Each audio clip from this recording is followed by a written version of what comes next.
custom image kit.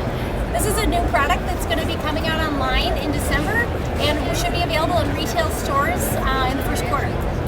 So the product allows us to create any image you like and put it on your paint. So the first step, which I'm not going to demonstrate, is you selecting your image. What you do is print it out on your printer. Then you will tape the image, the printed image, to our image film and use a utility knife to cut it out. So that's where we're going to start here. We've got this dog that's been cut out into the image film. You want to remove the piece of the image that's actually going to be, it's like the inverse of what you're going to do. So what you remove what you want to show up on the paint. A lot of times the images that you're working with will have fine details or maybe like a floating piece in the middle. So we have an image transfer film to help keep those pieces and the spacing just right. That film comes on a liner, so I'll just peel it off and remove the liner.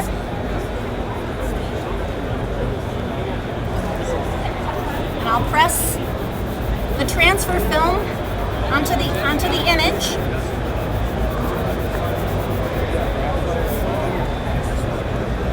I will remove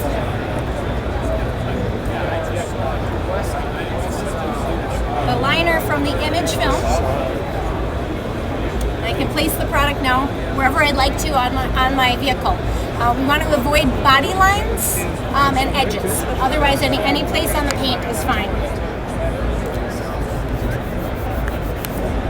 I'm going to really push this down. It's an adhesive film. I'm going to be sanding on it, so I want to make sure I've got all the edges down so it doesn't lift while I'm sanding.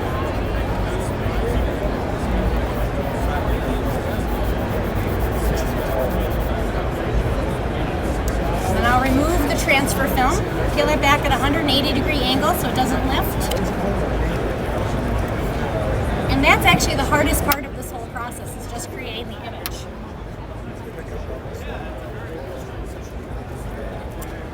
Tape it down, and this helps to protect the paint. So if I get a little overzealous when I'm sanding, I don't sand outside of the image. Gives it a little extra stability too. Again, this is an adhesive backed film, but I'm going to be sanding on top of it.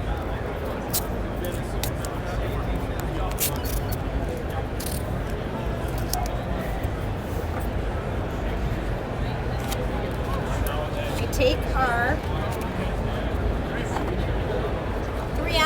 Trizac 3000 grit sandpaper. You may be familiar with this. Typically we work with it wet. In this case we're going to use it dry. That's going to help us for two reasons. One is I'm going to be able to see how far I've gone.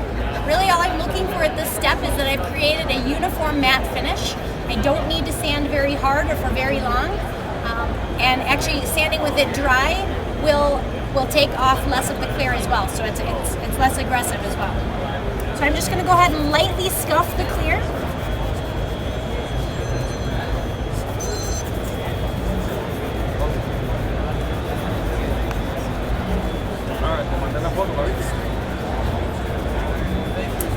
You've got intricate details. Sometimes you go in the same direction so that you don't lift the film.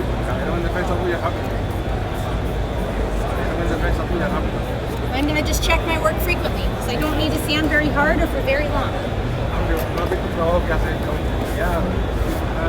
So again, what I'm looking for here is just that I've created a uniform matte finish. I see a couple of glossy spots, so I'm going to sand a little more.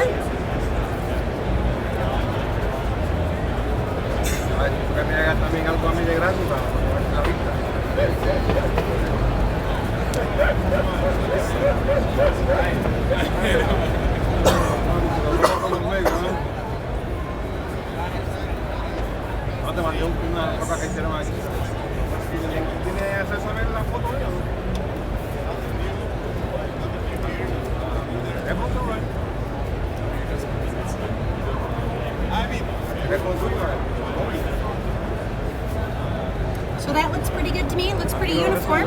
It's time for the big unveil. I had one group do the big ta-da, so you know, no pressure.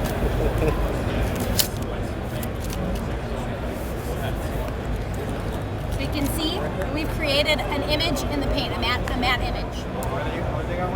This is completely removable. one of the components that comes in the kit is a 2500 grit sheet of wet or dry. So if you'd like to, here's a couple of other images. If you'd like to stick around, I can show you the process of removing the image as well.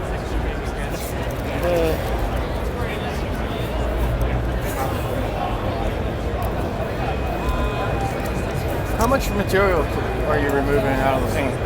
It's an excellent question. Because we're using our 3000 grit Trizac, we've done extensive testing. We remove about 1% of the clear. Typical OEM clear is 2 to 3 mils. So you're really about 0.2 mils. Yeah. So, and that's one of the nice things about our Trizac abrasive. Even though it's 3000, it's actually a lot of times is more. It looks more like a finer finish, more of a matte finish versus a truly like a coarser, grainy finish. Yeah, it's. And that's also with sanding dry. Helps us to remove less. Well, like, what about protection on something like that? What would, like, for a wax? Obviously, you're removing clear, right? Right. So, which is inevitable. You're putting paper and abrasive on there.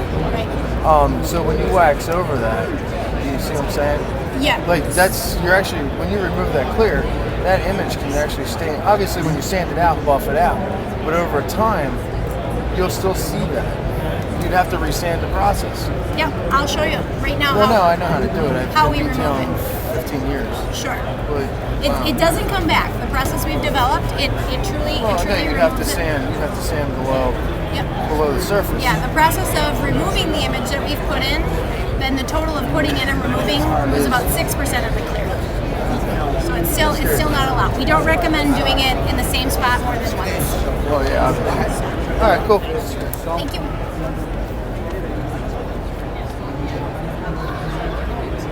Okay, just need to change the backup pen and we'll be all set. So we're about to remove the image that we just put in with our new custom image kit. So I've got half of the image masked off here. Here's another example, folks, for those of you who missed the first part of the demo of the custom image. So the first step in the removal process is to take the sheet of the 2500 grit abrasive wet or dry that was in the kit, and we're going to use this wet. What I'm going to do here is sand bidirectionally. So I'm going to start sanding vertically and move horizontally. And what I'm looking for is just so I can no longer see the image. It doesn't take much. Use light pressure. Check my work frequently.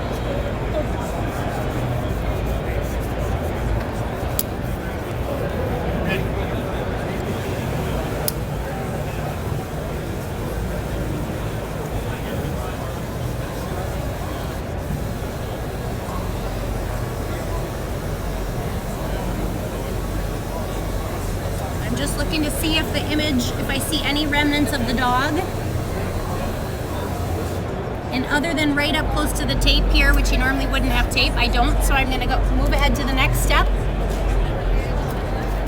I'm gonna go back to the Trizac that we used to put the image in, the 3000 grit Trizac. This time I'm gonna use it wet.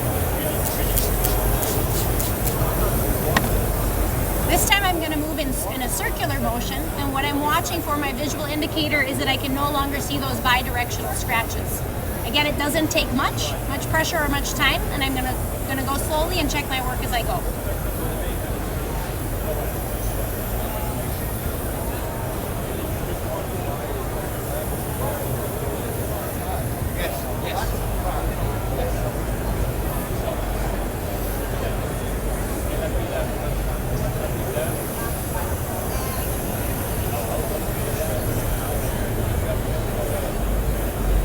Maybe just a few bidirectional scratches up on the top here.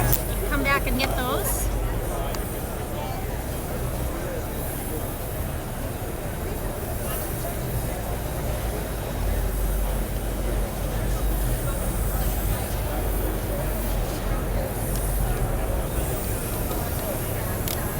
Okay.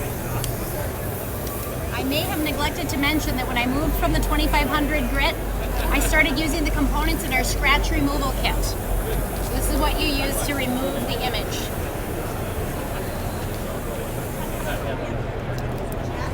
So the next step is our purple pad and our rubbing compound that comes in the kit.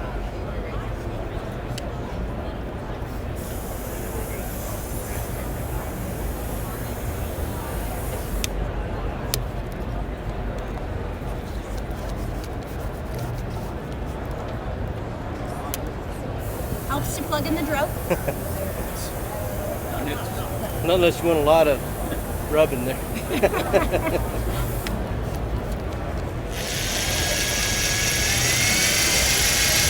Remember those hand rub blackers they used to do? So since the drill has a rotary motion, I'm going to move back and forth and change the direction so I don't put swirls into the paint.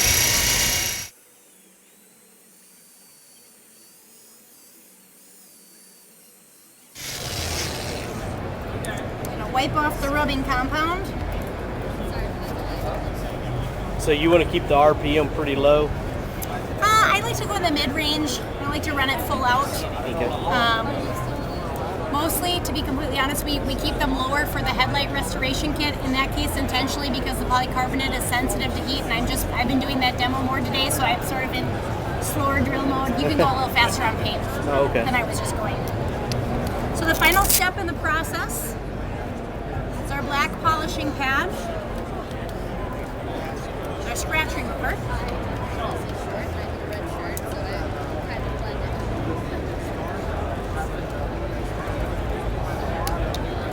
This kit that I'm using to remove the image can also be used to remove fine scratches on your paint. Again, I'm moving multiple directions here so I don't add swirl marks to the paint due to the rotary nature of the drill.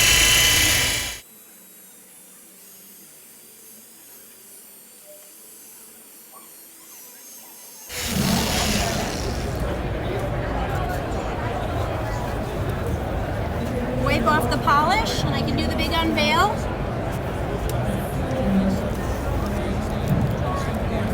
So you can see that I have completely removed the image that we had put in. And the paint wasn't in great shape to start with, so it actually looks a lot better than the paint did when we started.